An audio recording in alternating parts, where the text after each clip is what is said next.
everything to my sisters and myself, and he was the most special man that there is.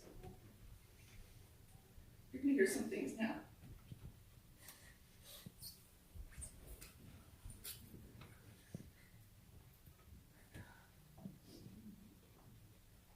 Maybe not.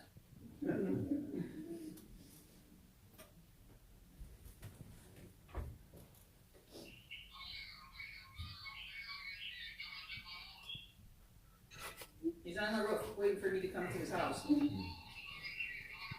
Hello, hello, how's everything in Guacamora?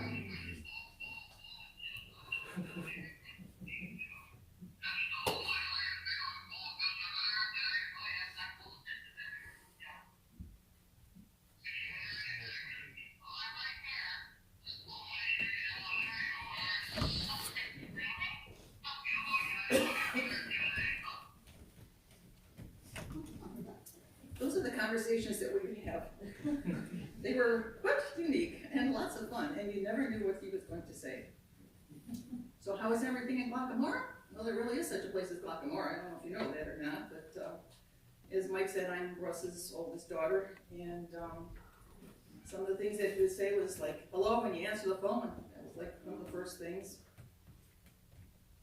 I want to tell you how things were growing up in the Johnson family home. Dad, of course, gave his wings on the 22nd after celebrating his 96th birthday. We all thought he was going to make it to be 100. Even the doctors told him he was going to live that long. So it was kind of a surprise that he decided to bow out. I think my mother must have been calling him or something. Russ, get me the cookies for my coffee. So how he pulled this off, he must have had a bargain with the Lord. That's all I can say. Because 22 was his favorite number. My birthday's the 22nd. My mother's birthday's the 22nd. And 22 minutes after sundown is the best fishing time that you could do.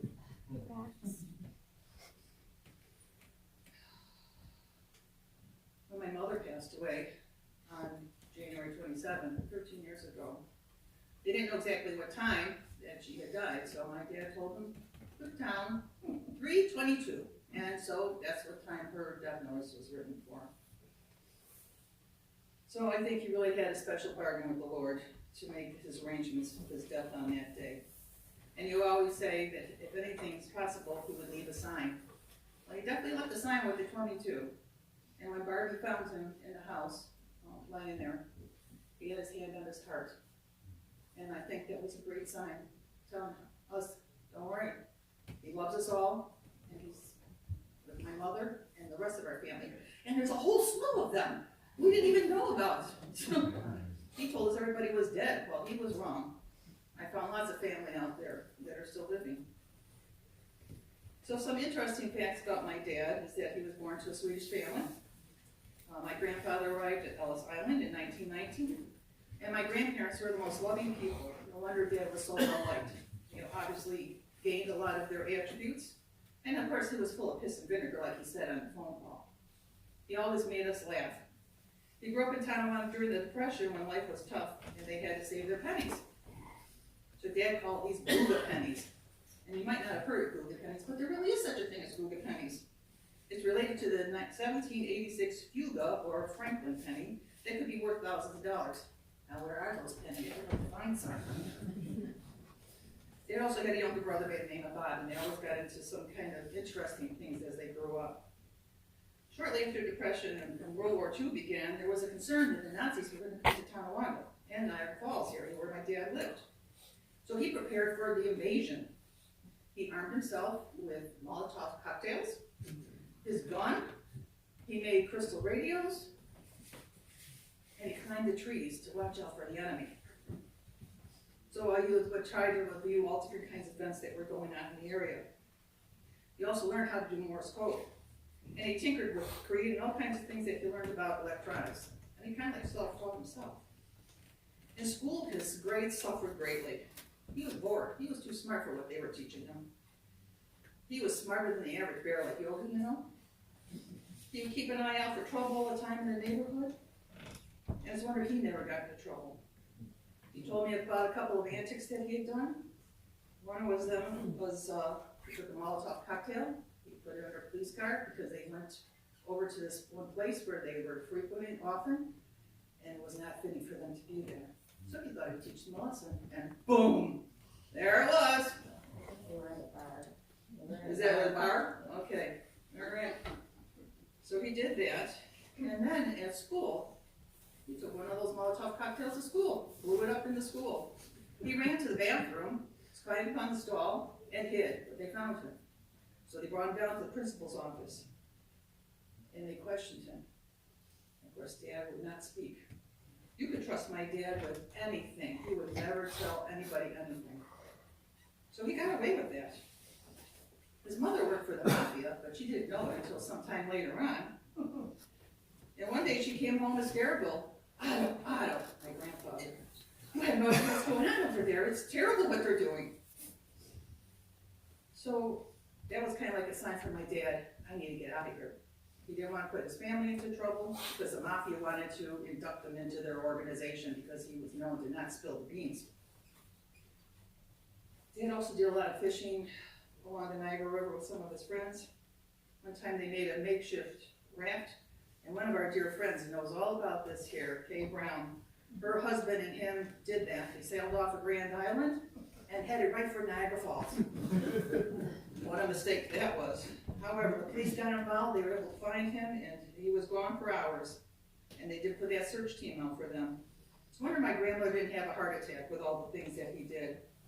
Luckily, that all the boys that were there were saved, and it's amazing how my dad would go fishing in his boat and go trolling on the river after that episode. Plus, he almost drowned a couple times. One of his friends, Tommy Bramley, saved him. I'm glad that he did, because otherwise I wouldn't be here today. So the mafia still wanted to keep him in their sights and join up with him, so they kept tabs on him. Dad just decided to join the Merchant Marines, and while he was on the Merchant Marines, he was serving on the Great Lakes. He did the hardest job. He specifically chose the job of shoveling this coal because he wanted to know what a tough life was. So that was kind of amazing how he wanted to do that. While he was there, he thought he would be drafted, and that was a mistake. They found him, and he was drafted. He was then sent to a station in Pennsylvania, and at the time he was there at the boot camp, he was the only person that was allowed to have a car. That's because it was the mafia's son. And so he kept the car, and every weekend he would come home and bring the son of the mafia home with him. So that was kind of unique. Later on, he was deployed to Germany. He was spared from going to Korea because he knew communications in Morse code. In Germany, he was stationed as an MP, and then later went on to on-spot signal school to operate their communication systems. He was there until 1953, until he met his future wife and Fräulein, my mother, Marianne. He said he used psychology on her. We always said something about psychology. And so he played hard to get with her. They were in one of the Hofbrauhauses, beer halls over there. But in the end, she got him. He turned down a promotion of sergeant so he could be close to her. And then they fell in love. My parents went over to meet my mother, and while they were there, my grandparents were arrested or detained. It had something to do with diamonds. They thought they had smuggled in diamonds from the mafia and stuff. It just seemed to follow him wherever he went.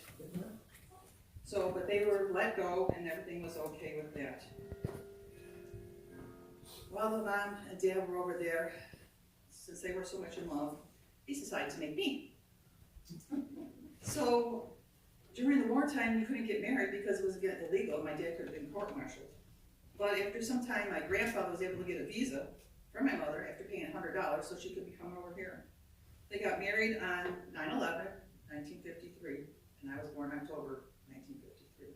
So thank God for that. I was here just in time, otherwise I didn't have to be a German citizen.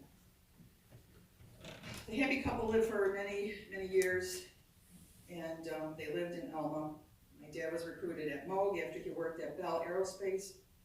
And Dad would enjoy hunting, fishing, rabbit fishing, and his deer. He would hang on a tree all the time on the willow tree to season it. So we had venison every year. It was great. His fishing was wonderful. He taught Iroquois and other schools all about fishing, and all the neighborhood boys would come down to see my dad, and he would hang out with them and teach them all the things that they knew. Dad was in the VFW. He had numerous friends, and he was always volunteering to help all the other people in the VFW. Many of you know how he came to work at Moog. He started out at Bell Aerocraft, working with the great Werner von Braun, the Rocketeer expert from Germany. And so Dad was so smart and created so many unique things like the Morse code and stuff. He also built a stereo for my mother out of a Heath kit. How the cabinet came together, I don't know that, but I remember him doing that stuff. Then, sometime later, he devised a crow collar. That crow collar, he tried to get a patent for it, but it didn't work. The government said it was too good. It was unprofessional for him to go hunting like that. So he gave it to Billy Walters, a young man who was very close to him.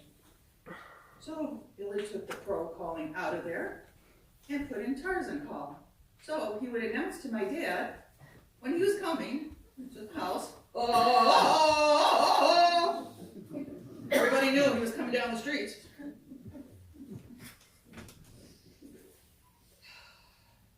Dad shared many stories about Moog and the people he worked for. One interesting story was at one of their picnics, that somebody was flying up an airplane, I don't know who it was. Well, all of a sudden, the door opened up and out falls a body. Well, everybody thought it was Bill Moog, but it wasn't Bill Moog, it was just a dummy. Dad enjoyed working at Moog. It was like one of the best things he ever did. He used to take my sister Karen and I there often, and he worked in the basement on the electronics. And we'd go off to the canteen and try to get into all kinds of trouble, didn't we? Mm-hmm. Yes. So last year I had the honor of joining him at the Moog Employee Luncheon. What a great time that was. So many people came up to him and talked with him and greeted him. He was in his glory. After retiring in 1990, with all the expansions going on, he had to go and see what was going on there. Of course, he was always given the CEO ideas of what they could do to make things even better. So then, while we were there, I asked the CEO then to arrange a tour for us to go on, and he did. So I took Dad there for that tour. It was wonderful. We went through a whole plants. In fact, I think that's where Nathan works. Is that correct? That's correct. Yes. So, electronics, Moog, rocketry, fishing, the VFW, and hunting was his life. Plus, he also was a ham radio operator. You could find him researching something, creating something scientific, and working out a hypothesis to fix it. Over the last year, he learned all about YouTube. I told him about that. Well, that was a mistake, I think, because he would stay up for hours watching YouTube and then try to teach me about healthcare. However, I bought him this hot pot. So he went on to then look to see what kind of recipes he could cook up. He never was very good at cooking, but that thing was like one of the best things that he ever had. So, I'm sure Dad is out there now fishing, watching out for us, and he's probably fishing at the best fishing holes that are out there. When my mother was sick, I had a very close friend, a nurse that I met at ECMC. Her name is Adriana Bianco. She is from Romania. She kind of like adopted my parents, and of course then they adopted her back. Adriana asked me to write something and say something, so I'm going to do that real quick. Today we honor and remember a man who meant so much to people who loved him most, and to many of us who were fortunate enough to be welcomed into his world. I had the privilege of knowing him through his daughter, Shirley. Shirley was not only my manners, but also my friend, and through her I came to know the strength, kindness, warmth, and clearly began at home. I met her dad years ago during a difficult time when his beloved wife was in the hospital. Even in the middle of worry and uncertainty, he and his family showed incredible grace. Simply because I came to visit, they chose to call me daughter. That small word carried enormous meaning. It spoke of the kind man he was, someone whose heart was always open, who believed that family was not just something you were born into, but something you create through love. Being welcomed into that way was an honor, and it made me feel like part of the family from that moment on. He was a wonderful husband, devoted and loving, standing by his wife until unwavering care. He was proud and caring father, whose love and values lived on through his children, especially Shirley and Barbie, that I also know, who reflects his kindness, strength, and compassion every day. We are deeply sorry that we cannot be here in person to attend the funeral and say a proper goodbye. Please know that although we are absent in body, our hearts are very much present, holding this family close, honoring his memory and sharing in both the sorrow and the love that surround him today. Those who knew him knew a man gave quietly, loved deeply, and made others feel seen and valued. His legacy is not only in the life he lived, but in the people he touched and the family he built, by blood and by heart.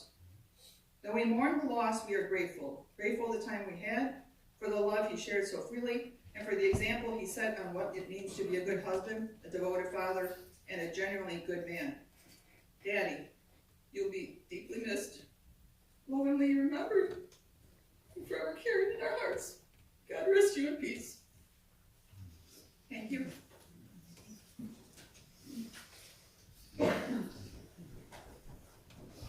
Who's next?